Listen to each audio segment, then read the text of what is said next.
okay. Okay, it's going. Thank you, Congresswoman, so much for speaking here today and for taking time to talk to us here for this panel here at Roosevelt University.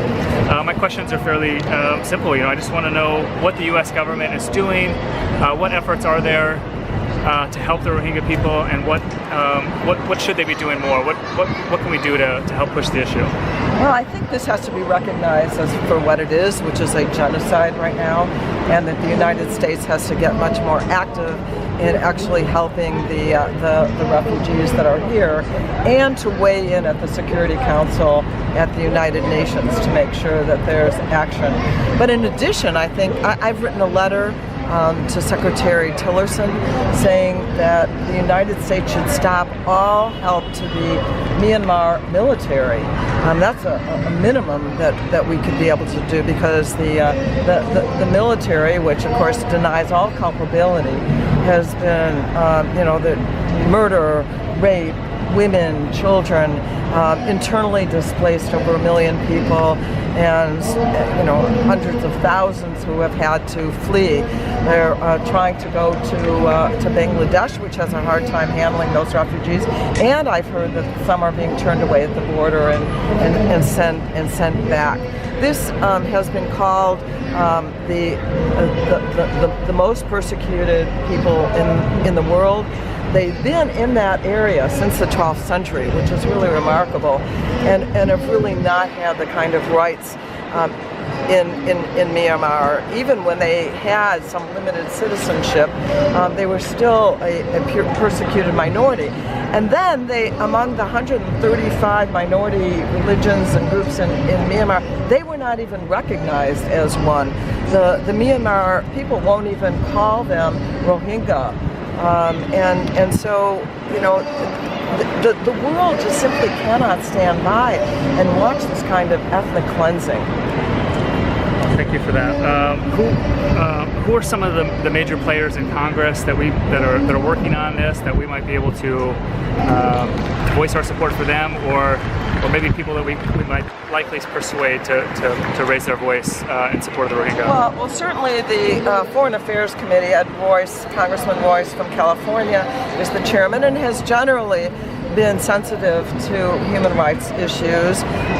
Eliot Engel is the ranking Democrat on that committee, and I think it's very, very important to get all those on the House and Senate Foreign Affairs committees to get fully involved in this. I mean, every day that goes by, there are more and more people who are dead, who are raped, who are displaced from their homes. They see their homes being burned down. I've heard even people are being burned alive. I mean, it's just unthinkable.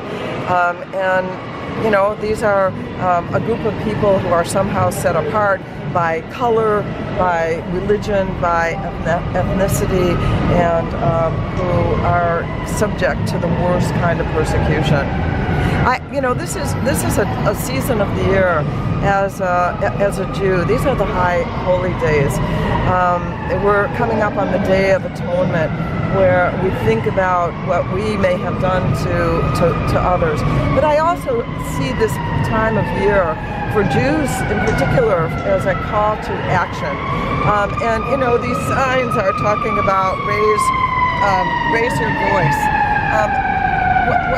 When the American people get engaged and demand action, that's when we see that our government and the world can respond. So it's important not just for the Rohingya community to be organized, but for all of us who can to stand with them. Thank you so much. I think that covers a lot of what I wanted to ask. Do you have any further remarks or anything else you wanted to get in there? No, just one thing. Many of the people who are here today raising this important issue actually live in my district. And I think it says a lot about Chicago and about the 9th District on the north side, where we are a welcoming place. And that's what I wanted to convey, that as long as they're here, this is their home. They will be safe here. Their children will be safe here. There's a lot of kids here, beautiful children here. And we need to, in every way, as Americans, convey that idea that this is a place, we are a country of refugees, of immigrants, and that we will welcome them to the United States of America. Our president doesn't always agree with that, and that's why we have to speak even louder and louder. But how can anyone stand by and watch this kind of genocide happen? Thank you so much. I really appreciate your time. Okay, thank you. My name is Akbar with the Burma Task Force.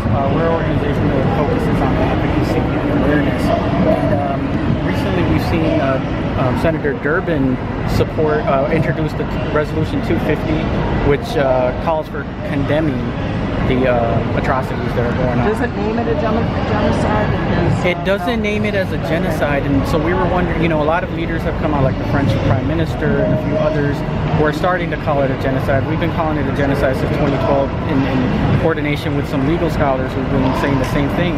And just how do we support that? Because it's only 5 other senators who have come on board with that resolution. Well, I think one of the things, and maybe I'm behind the time, but I certainly would support a resolution in the House of Representatives that at the very least matches theirs to try and get all the House members on board. I would talk to our leaders of and hopefully get good bipartisan support for this. So I'll look at that resolution and try and work with Senator Durbin to make sure that we do something in the House. Is it possible to meet with your office, with the community? Because we have a lot of people who are asking us to do legislative efforts to get the voice out there to like some real party, like you mentioned about the military aid being cut in the NDAA, I believe, right? It was recently voted on, but I believe it's going to be also voted on in Congress.